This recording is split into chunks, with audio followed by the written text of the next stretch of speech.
આ તરફ ગાંધીનગરના ચ રોડને મોડલ સ્માર્ટ રોડ બનાવવામાં આવશે. સ્માર્ટ રોડ તરીકે વિકસાવવાની 49 કરોડના ખર્ચે તેની કામગીરી કરવામાં આવશે. રાજ્ય સરકારે માર્ગને વિકસાવવાની કામગીરીને મંજૂરી આપી દીધી છે.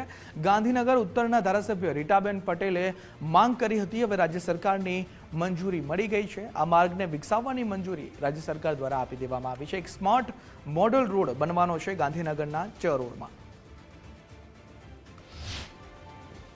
ગાંધીનગર શહેરના ચ રોડને બ્યુટિફિકેશનની સાથે આધુનિક રોડ બનાવવા માટે ગુજરાતના મુખ્યમંત્રી ભૂપેન્દ્રભાઈ પટેલ સાહેબને રજૂઆત કરેલી હતી.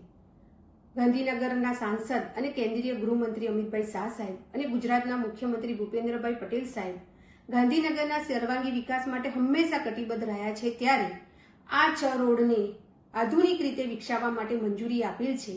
ત્યારે ગાંધીનગરની સમગ્ર જનતા તરફથી માનનીય મુખ્યમંત્રીશ્રીનો ખૂબ ખૂબ આભાર માનું છું.